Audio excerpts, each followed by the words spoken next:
Alam niyo mga kapatid, naniniwala ako ang disenyo ng Panginoon sa iyo. God designed you to move. You are not created to get stuck. You are not created to be stationary. Gusto ng Lord, you are transitioning and moving forward from glory to glory, from strength to strength, and from faith to faith. We want the next season of our life to be better than the previous season of our life. Wala naman po siguro sa ating nangangarap na kung gaano kamasalimuot ang 2022, ay baunin pa natin yan sa 2023. In fact, marami po sa atin ang nananalangin na, Lord, anumang bagay na pinagdaanan ko sa 2022, lahat ng heartbreak, lahat ng hirap, lahat ng failure, lahat ng bankruptcy, Lord, I pray that this season will be better than the next season. Hindi po masama mag-claim yan kasi ipinangako naman ng Panginoon na meron siyang magandang plano sa ating buhay. And God can live up to what He has promised. Kapag ang Diyos nangako, hindi siya katulad ng ex mo na hindi tumutupad. Kapag ang Diyos ay nangako, kapag ang Diyos ay nangako, siguradong tutuparin ng ating Panginoon. Ang tanong, kung ang Diyos ay tumutupad sa pangako, bakit marami pa rin mga churches ang hindi effective? Bakit marami pa rin mga Christians ang weak at mahina? Why do we meet a lot of people, they have houses but they don't have homes? Why do we meet a lot of people, they have money but they don't have peace? They have plans but they don't have purpose. Obviously, something is wrong. Ibig sabihin, people are not experiencing the power of God in their lives. We preach about the power of God, we sing about the power of God, we wrote songs about the power of God, but we've never experienced to the fullest the power of our God. No wonder there are so many people, so many Christians have little impact. And my feasibility study for you today is for you to understand, hindi po natin talaga problema yung ating pinoproblema, kundi most of our problem has an underlying cause. Kung pagbabasihan natin yung text na binasa natin kanina, ang sabi ng scripture, meron daw isang farmer na naghasik ng buto, pare-parehong buto, pero bumagsak sa iba't ibang lugar. Yung unang binagsakan sa North Luzon Expressway, hindi tumubo.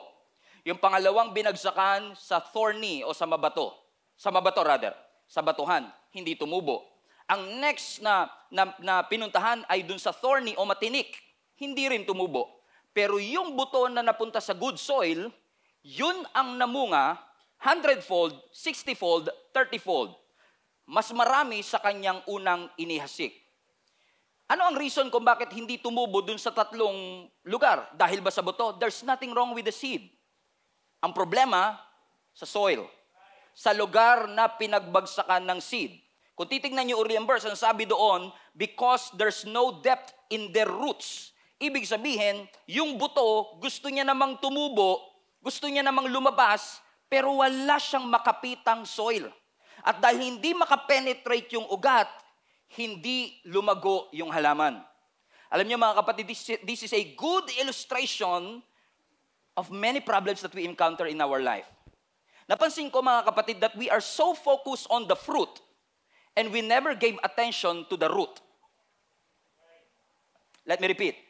Many Christians nowadays, we are so focused on the fruit, on the harvest, but we give no attention to the root. In fact, kung titignan nyo ang Genesis, ang kinabagsakan ng humankind, fruit. Naalala nyo si Adam and Eve? Ang sabi ng scripture, when they saw that the fruit was good, they ate it. Ayaw nyo ko pansinin, ha? When they saw that the fruit was good, good for the eyes, but it doesn't mean it's good for the soul. It looks good, it tastes good, it smells good, but it doesn't mean it's good for your soul. Dahil nakafocus sa fruit, nakafocus sa bunga, hindi na pagyan ng pagtuunan yung root.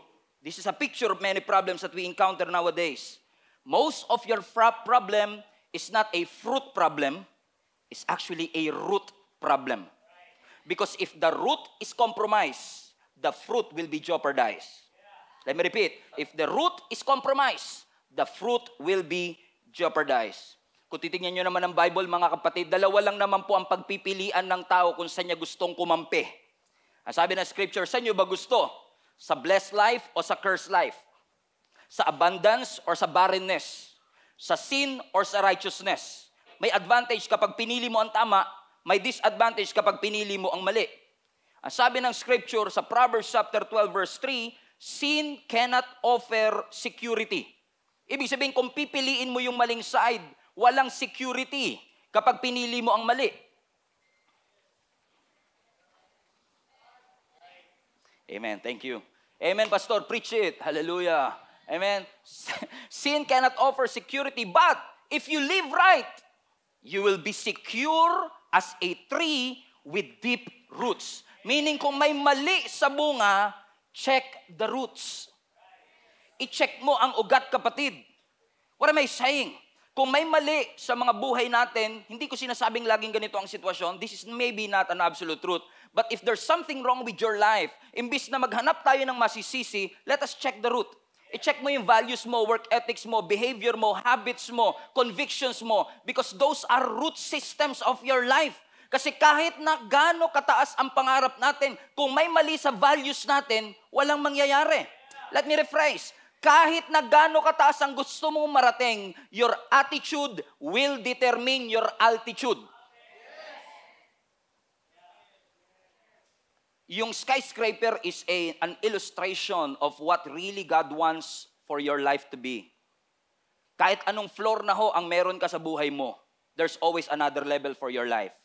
Gaano ka man ka-successful, there's always another level for your life. At ang destiny na inilaan at pinagbayaran ni Kristo para sa iyo, kapatid, is skyscraper, hindi bonsai. Don't settle for less. Pero ang tanong, pag nagtatayo ka ng mataas na building, hindi ako engineer, dapat malalim din ang pundasyon na iyong itinatayo. If you want to grow higher, you have to dig deeper. You want to grow up, you have to grow down. Lahat tayo madaling mangarap ng skyscraper. Lahat ng dreams, skyscraper. Pero walang gustong magbigay ng atensyon to check our roots. To build the right foundation. Gusto ng building, tamad maghukay. Ang first stage of building buildings, I believe, na pinaka-importante is for us to dig deeper. And when you dig, watch this, when you dig with a growth mindset. Pag nagpatayo ka ng bahay, ini-imagine mo na kagad kung gaano kataas yung bahay na gusto mo. 3rd floor, 4th floor, at yung lalim ng hukay mo nakadepende sa taas ng building na gusto mo. Mali ba yung sinasabi ko? O tama? Tama. Amen? Amen. So ibig sabihin, naguhukay ka pa lang, meron ka ng perspective kung ano gusto mo mangyari. So kung ikaw, kapatid, ay merong growth mindset, you will not just dig. You will dig deeper. Kung meron kang winner mentality, you will not just dig. You will dig deeper. Knowing na ang plano ng Panginoon sa iyo ay hindi lang pangkawayan, kundi pang skyscraper. At kung skyscraper ang plano ng Panginoon, kailangan mas malalim yung hukay natin. At pag naguhukay ka, may pala ka kunwari, naguhukay ka, amen, you are actually digging by definition, is actually turning the soil over. By definition, pag naguhukay ka, binabaliktad mo lang yung soil. Bakit, Pastor? Because you are creating room for the plant to grow. Kaya ka naguhukay. Actually, by definition, when you dig, you are making the soil light enough para magbigay ng room dun sa halaman na mag-grow. Naintindihan niyo po ba yung sinasabi ko, mga kapatid? Napakahalaga ho kasi ng soil sa agriculture. Kanina, engineer ka, Pastor. Ngayon, farmer ka naman. Grabe, daming alam ni Pastor. Kasi, diba, kung ang digging ay important sa pagtatayo ng building, naniniwala ako, mga kapatid, na ang soil din ay importante sa growth mo. Bakit? Ang soil ho kasi ang nagbibigay ng nutrients sa halaman. Ang soil din ang kinakapitan ng ugat ng halaman. So ang question, kamusta yung soil na nasa paligid mo? Alam niyo kung bakit minsan kailangang idig? Kasi may mga soil na hindi okay. Kailangan yung soil maging mataba.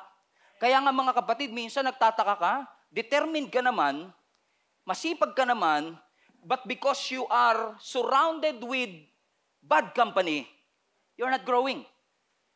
You should check the soil. Sabihin nyo nga po sa katabi nyo, check the soil. Sa soil kasi sa agriculture, ang sabi to ng survey 95% of our food depends on soil ecosystem. Think about it. 95% depends on soil ecosystem. So, ibig sabihin, mga kapatid, kailangan hindi lang mabuti at maayos ang buto, dapat ang soil mabuti rin. Amen? We have to dig deeper.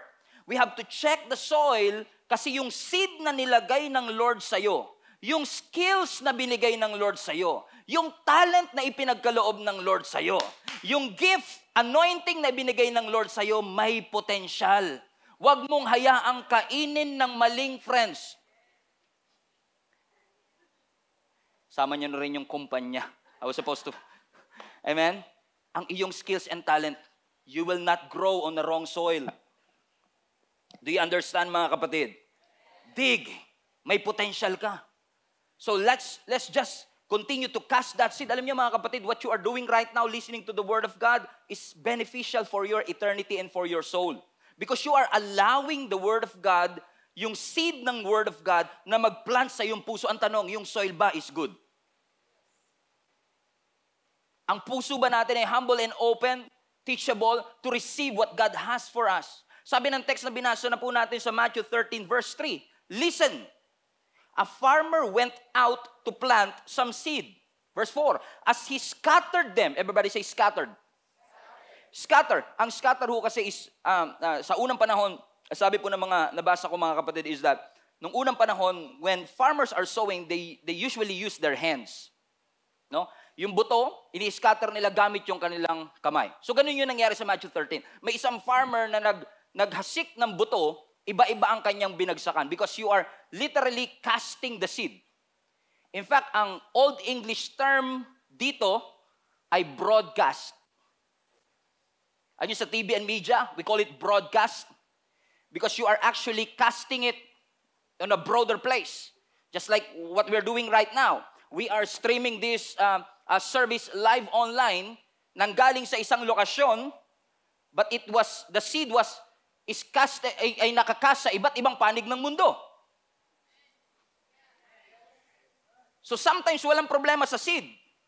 Minsan may problema sa tumatanggap ng seed. Etong Pastor Stephen na to, lagi akong pinapatamaan nito. Or, tinatama ako ng Lord ngayon. What kind of seed, what kind of soil are you? What kind of heart you have sa araw na ito? Because yung seed na yan, may potential. Yung personality, yung gift, yung talent na ipinagkaloob sa iyo ng Lord, may potential. At hayaan mo na ma-maximize natin yung anumang bagay na ipinagkaloob ng Panginoon sa atin, anumang resources na ipinagkatiwala ng Diyos sa atin, ay masiguro natin na ma-maximize natin at yung potential natin bilang mga anak ng Diyos ay ma-maximize to the fullest. Kasi lahat ng mga seed, napansinin nyo, lahat ng mga achievements natin galing sa seed, sa idea. Yung business na naitayo mo galing sa dream. In fact, even our biological life galing sa seed. So yung seed may potential. So ibig sabihin, there's nothing wrong with the seed, pero minsan nagtataka tayo kung bakit hindi nagiging epektibo ang ating buhay. We have this what we call harvest problems. And usually, mga harvest problems natin are usually caused by a seed problem. Usually caused by a soil problem. If you don't like the fruit, you should check the root. Kung hindi natin gusto ang bunga, kailangan i-check natin yung ugat. Minsan madali tayong maghusga, madali nating ma-minimize yung achievement ng iba. Kasi nakafocus lang tayo sa harvest nila. Sa achievement nila. Nakapanalangin na rin po ko niyan. Lord, gusto ko mag-harvest. Ano mang pinangako mo sa akin, makuha ko sa aking buhay. Eh minsan pag nakakita tayo ng building na malaki, kunwari sa BGC, o kaya sa Makati, sabihin natin, oh, what a beautiful building. Pag nakakita tayo ng isang talented na person, sabihin natin sa kanya, wow, galing naman yan. Parang ang dali-dali lang sa kanya. Parang naturally gifted siya. Parang naturally anointed, naturally blessed, naturally talented. Most of the time, hindi sila naturally talented. Hindi mo lang nakita yung digging process. Hindi mo lang nakita yung grinding process. Hindi mo lang nakita yung planting process kasi nakatingin ka kagad sa harvest. Kasi tamad tayong mag-plant, gusto natin mag-harvest. Huwag mong i-shortcut ang harvest kung nasa digging stage ka pa lang, kapatid. Minsan sasabihin ng Lord sa'yo, keep digging, eliminate those unwanted amen, na mga elements sa iyong soil. Sometimes God will ask you to leave some friends. or decline some opportunities. Why? Because God wants you to grow in your God-given destiny. Do you agree, mga kapatid? Amen? So keep digging. Kasi kung tamad na tayo sa digging, I assure you, tatamarin ka pa rin kahit sa harvest. Pastor? Yun nga yung pinapanalangin natin, di ba? Na magkaroon tayo ng harvest. Minsan, di ba, pag nasa digging process tayo, pag tayo ay nag-uukay pa lang, nagbibuild pa lang ng foundation, inaayos pa lang ang values natin, nagsisimula pa lang tayo dun sa business natin. Kapag nagsisimula ka pa lang, minsan dinidespise mo yung small beginnings, correct? Kasi ayaw natin ng effort, ayaw natin ng work. Gusto natin shortcut kagad at magkaroon ng harvest. What if I tell you, mga kapatid, na yung conflict na pinagdadaanan mo may not be the hardest part of your journey? What if I tell you na kung mahirap ang planting, minsan mas mahirap yung harvest?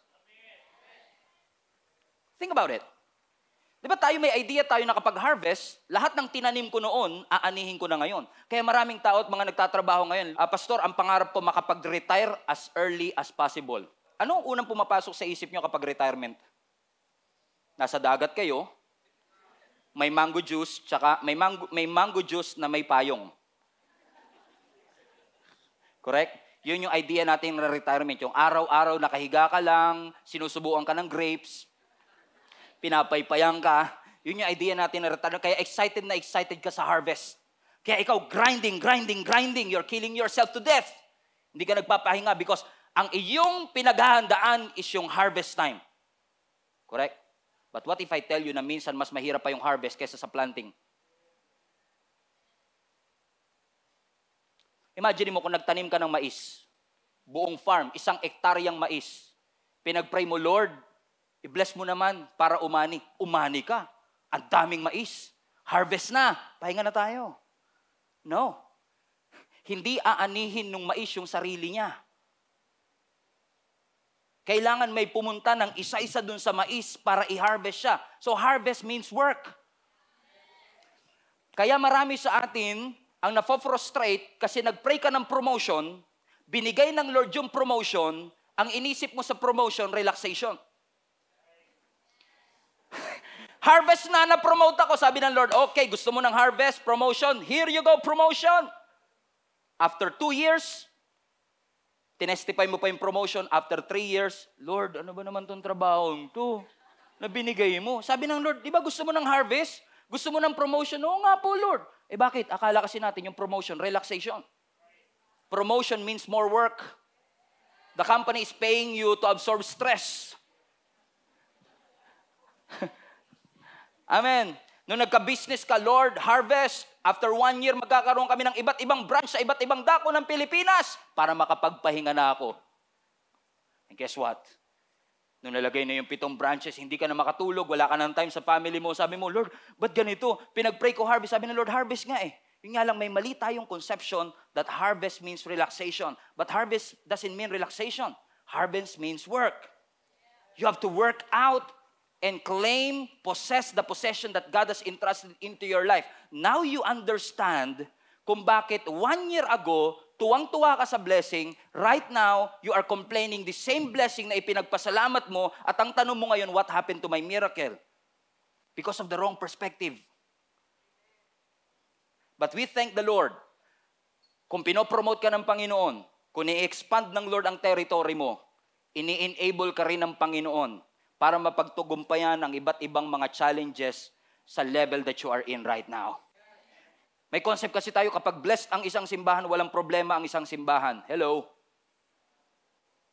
Na kapag maraming mga outreaches ang isang simbahan, we have a concept of church planting means relaxation. No. And I say this with all humility, my friend. What if the harvest that you are praying for is already here? But because you have a concept of harvest as relaxation, nakita mo na yung mais, ayaw mong anihin. Nabubulok na yung harvest, hindi mo mapakinabangan kasi tinatamad kang magtrabaho. Parehong hindi po madali. Pareho pong nagre-require ng dedication and commitment. Kaya nga po sinasabi ko, kung nahihirapan ka sa digging, dahil nakita mo yung iba nagfi-finishing na, ikaw nasa digging process pa din, nagpipintura na sila, ikaw naghuhukay pa rin, naglalagay na sila ng furniture, ikaw nag-uukay pa rin, huwag kang mag-settle for less dahil lang nag-finishing na sila. Amen, nape-pressure kasi tayo dahil iba naglalagay na ng mga flower vase, naglalagay na ng kanilang mga kurtina, ikaw nasa digging process pa rin. Kaya ka gustong paulit-ulit na sabihan ng Lord, keep digging, kasi ang sinasabi ng Panginoon, sila hanggang third floor lang, pero yung sa'yo pang skyscraper. You have to keep digging. Keep digging. Keep digging. At dahil nakita mo yung iba, mas maganda na na-achieve, mas malaki na ang sweldo nila sa iyo, nung nagbigay ng opportunity sa paligid mo, grinab mo agad. Ayoko na ng digging. Ayoko na ng hirap. May opportunity sa abroad, go for it. May opportunity sa isang kumpanya, the grass is greener on the other side, go for it without even praying for it. You go for it. It is a great opportunity. But the question is that your assignment? Kasi kahit gaano kaganda ang opportunity, kung di yan ang assignment ng Lord sa iyo, don't do it. Don't do it. Hindi lahat ng opportunity blessing. Yung iba patibong. Ang sabi ng Bible, commit yourself to the Lord and He will establish your plans. Anong sikreto? I-commit mo ang sarili mo sa Panginoon. Kasi kapag kay Lord ka nakatingin at hindi sa katabi mo, kapag kay Lord ka nakatingin at hindi sa Instagram feed ng kapitbahay mo, ang sabi ng Scripture, when you commit yourself to the Lord, He will establish your plans. Maybe some of you are saying, Pastor, tingin ko hindi naman ako pang skyscraper because I don't have enough experience. I don't have the education. Hindi ako graduate sa isang prestiyosong eskwelahan. I'm not talented enough. In fact, Pastor, if you look at my life, punong-puno ng gulo at kaguluhan ng aking buhay. Pag tinignan mo, Pastor, ang buhay ko, lalo yung puso ko, hindi mukhang skyscraper. Mukhang gulo. Mukhang walang patutungan, wasak, durog. Puso ko, Pastor, dinurog na naman. Pangatlo na to. May pag-asa pa ba, Pastor? Pang skyscraper pa ba talaga? Mukhang hanggang dito na nga lang talaga ako. Na nakalimutan natin na lahat ng building bago itinayo, may gulo. May kalat. Naalala ko nung kinoconstruct tong lugar na to, ang gulo. Ang kalat. Naalala mo nung nagpagawa ka ng bahay? Ang gulo. Ang kalat. In fact, tugma rin yan sa agriculture. Kasi sa agriculture, gumagamit sila ng dumi para patabain yung lupa. They are using manure, waste, dung, D-U-N-G. Bakit? Ang sabi ng mga farmers, yung waste is a catalyst for growth. Whoa! Yung waste ay catalyst for growth. Yung dirt ay catalyst for growth. Ang soil, lahat ng terrestrial life depends on the soil. We don't love the dirt. Kasi mabaho ang dirt. Ayaw natin ng construction phase ng digging process madumi. Mabaho. It stinks. It smells bad. And sometimes your relationship will stink during that process. Sometimes may mga friendship na babaho. At friends na babaho. May mga karir na mabaho. May mga finances minsan daraan sa pagbaho. Pero maraming salamat. Ang Diyos natin ay may ability to use the waste, the dung, the manure and the victory to work all things together for the good of those who love Him. Hallelujah! Hallelujah! Mabaho siya. Mabaho siya, pero kung ito ang maghahatid ng paglago, Lord, bring it on. Bring it on. Kasi salamat, Lord, kasi anumang duming pinagdaanan ko, anumang under construction phase na pinagdaanan ng buhay ko, if you will just look 5, 10 years before where you are right now, ang dami mo makikitang gulo. Bago ka nga makapagluto ng masarap na pagkain, magulo yung kusina eh. Minsan nagre-reklamo tayo, ang gulo ng kusina namin. Salamat na lang din, may nailuluto ka, kaya magulo eh. Amen? And sometimes we despise this waste, we despise this dung because it smells bad. It's a waste. But we thank the Lord because your God has an ability to take what you think is wasted to bring you to your God-given destiny. Let me put it this way. Yung wasted relationships, quote and quote, is actually your fertilizer for growth. Your wasted opportunities are actually fertilizers for growth. Lahat ng mga mess and dung and wasted relationship and years in your life is actually your fertilizer to growth. So allow the Lord to remove all the thorns, all the obstacles that is keeping you from growing. You are a masterpiece, the Bible says. You are a masterpiece. In the making pa nga lang. Kasi nasa digging process pa ako. I'm a work in progress. So we never achieve perfection. Kasi alam natin ang perfection lang natin ay nasa ating Panginoon. So babalik at babalik pa rin tayo sa pundasyon. Huwag nating kakatamaran, kapatid, ang paghuhukay para makapagtayo ng tamang pundasyon. Kasi your finances will be challenged. Your relationship will be challenged. Your career will be challenged. May dadaang bagyo, may dadaang sakuna. And if your foundation is not deep enough, you will crumble and fall. Matthew 7:24-27. Everyone, therefore, basahin po ninyo, sabay-sabay tayo. Everyone who hears these words of mine and puts them into practice is like a wise man who built his house on the rock. The rain came down, the stream rose, and the winds blew and beat against that house, and yet it did not fall. Why? Because it had its foundation on the rock. Verse 26, but everyone who hears these words of mine and does not put them into practice is like a foolish man who built his house on sand. The rain came down, the stream rose, and the winds blew and beat against that house, and it fell with a great crash. Yung isa nagtayo sa bato, yung isa nagtayo sa buhangin, parehong binagyo, yung isa bumagsak, yung isa nanatiling nakatayo. Anong difference? Foundation. Ano sinasabi ng scripture? Yung mga taong nakarinig pero hindi pinapractice yung narinig ay parang taong nagtayo ng bahay niya sa buhanginan. Bakit? Hindi mo in-apply yung natutunan. May wisdom kang nakuha, hindi mo natutunan. Nabasa mo, ang seatbelt nakakapagligtas ng buhay, ayaw mo mag-seatbelt. Because wisdom is applied knowledge. Madaling mag-acquire ng knowledge these days because of Google. But wisdom is applied knowledge. When you apply the word of God that you receive, when you apply the knowledge that God has given to all of us. So kung ano mang natutunan, sidetrack, kung ano man natutunan mo sa parents mo, sa boss mo, sa leader mo, sa churchmate mo, sa pastor mo, put them into practice. It's for your own good. Amen? Kapag sinabi nilang baguhin mo na, baguhin na. Easier said than done, Pastor? Yes. But it's for your own good. It's for our own good. Tigas ng ulo mo. Sabi mo, tigas ng ulo mo. Kasi ngayon, di ba? January 8, 2023. Sino po sa inyo tumalon nung December 31 sa pag-aakalang tatangkad pa siya? At nagkaroon ng mga New Year's resolution. Right? Sabi natin, this year, magda-diet na ako. This year, hindi na ako kakain ng matatamis. Ba't kumakain ka ng leche flan? Pastor, hindi ganun katamis. Mga palusot. Madalas akong ganyan, Pastor, tikman mo to. Hindi kasi ako mahilig sa sweets eh. Pag tikman mo to, Pastor, tikman mo to. Bakit? Hindi masyadong matamis. Nag-dessert pa, hindi naman masyadong matamis. Alam. Church, ang goal ko for this year, like our church, ang goal natin to establish 7 churches. Ang goal mo siguro sa buhay mo, magkaroon ka ng 1 million in your bank account. Maybe ang goal mo makapagpatayo ng sarili mong bahay this year. Maybe ang goal mo makapagtapos ng pag-aaral o makapasa sa board exam. Those are good goals.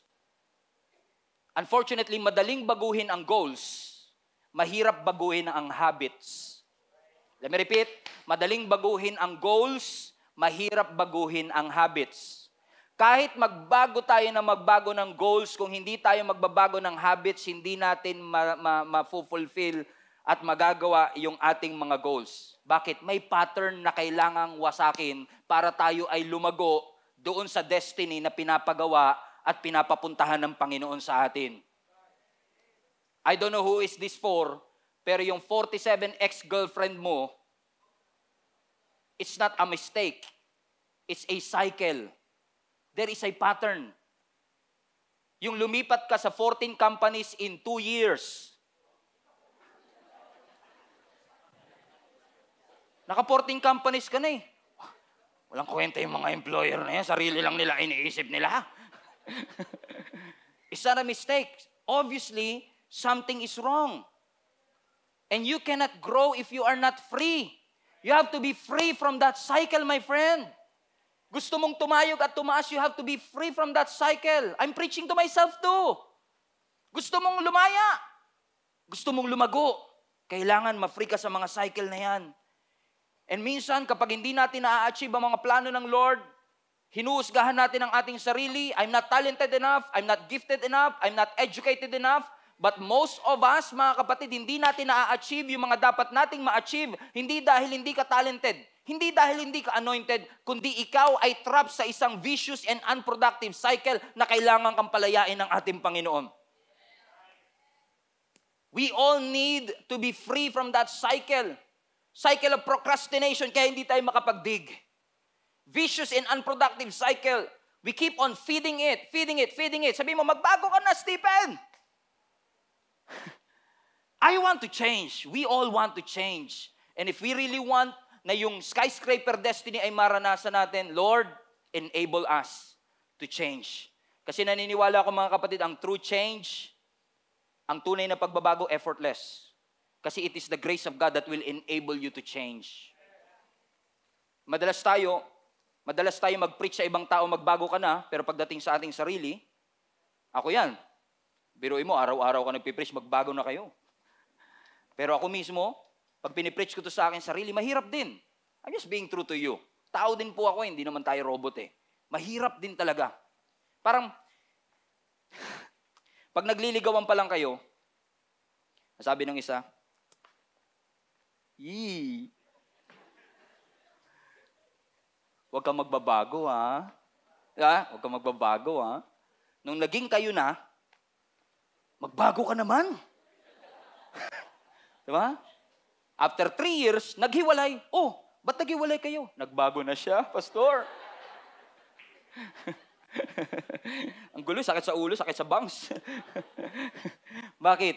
Amen? Kasi hindi talaga tayo mababago kung mali ang ating pinapakain. If we don't protect the soil, if we don't put the seed on the right ground. Amen.